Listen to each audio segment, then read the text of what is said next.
This channel is proudly sponsored by Mal and Tal Enterprises. Please check out the links to their store and to their Patreon. They have a huge selection of Dungeons & Dragons 5th edition compatible products, everything from mythological fantasy to gothic steampunk. There is even a video game inspired bestiary, so definitely check it out. And the Weird Frontiers role-playing game, a dungeon crawl classic style, Weird West tabletop RPG. Check out the links also in the description and in the comment. Hi! Welcome to part 1 of my solo campaign featuring Battlestations 2nd edition.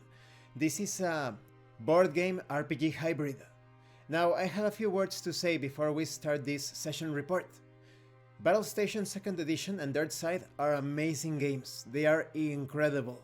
But when it comes to the publisher and designer Jeff Sayadek, when you look into things, he has a very shady way of running things. Please take a look at the recent Kickstarter. That's a long story, so I will let you do the research in order to find out the truth about that. But when it comes to the fastest way of realizing his scummy behavior, in the core game, you don't have the complete core book, under the excuse that the book couldn't fit inside of the box. And I said in my review, please check out my review, the link will be in the description below.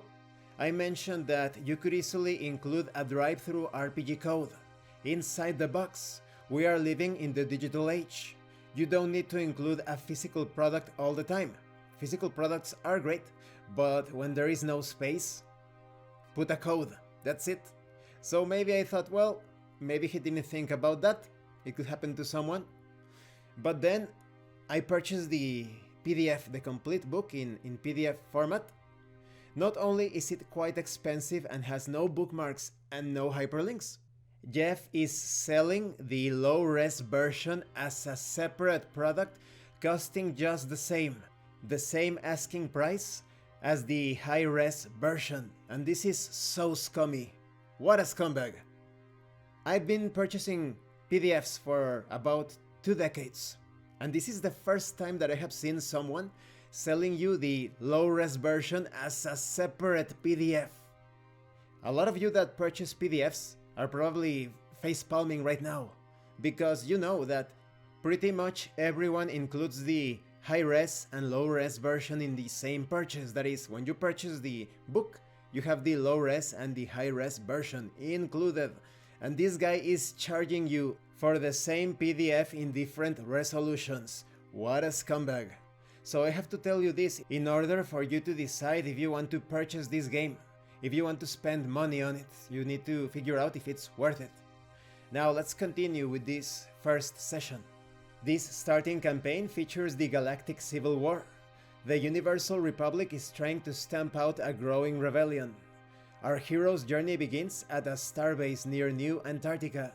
They've tried to remain politically neutral up until now, but suddenly find themselves drawn into the conflict. The protagonists are the crew known as Wildlife. They are on board their ship, or they were on board their ship, we will see why in a few moments. The ship is called Safari 4. They are soldiers of fortune, they take on almost any job. You have Captain Grr, a marine. He is that lion man looking figure.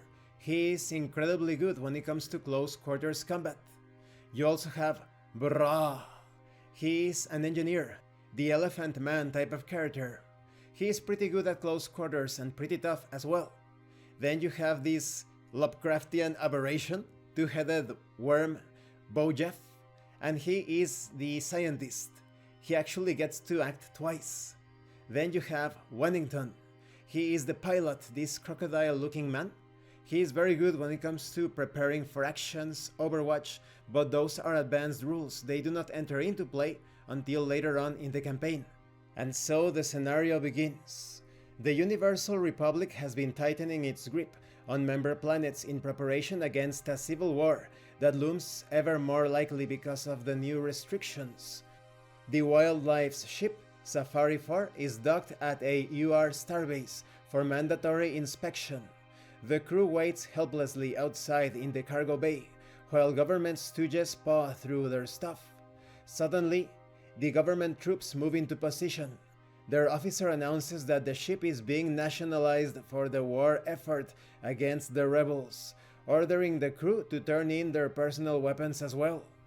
The crew might have been neutral when it comes to their political alignment, but now that they are seizing the ship, their alliance is no longer up in the air. It's time to rebel. So the crew is currently on the starbase on the left side of the table, and on the right side you see the Safari 4, the ship. It has already been boarded by the government personnel, so now it's time for action. Grr moves behind the pilot and kills him, severing his spinal cord with a claw swipe.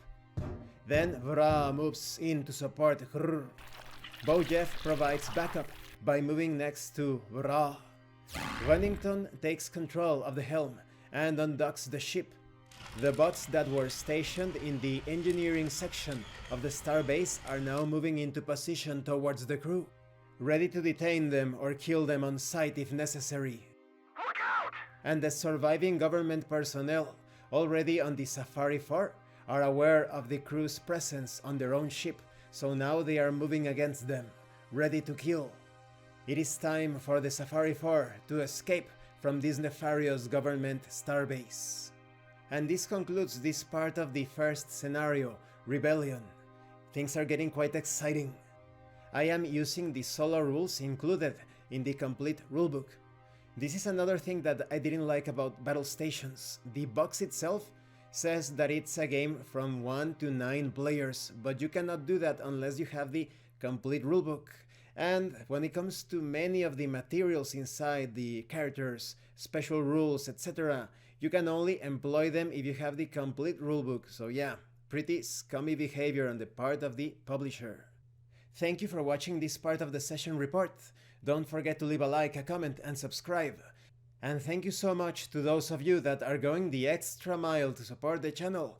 If anyone else wishes to further support the channel through PayPal or DriveThruRPG, the information will be in the description below. This has been Abraham El Jaguar, a professional game master. If you want me to run a game for you, please check out the pinned comment below. And remember, roleplay solves everything. Once again, thank you and see you later.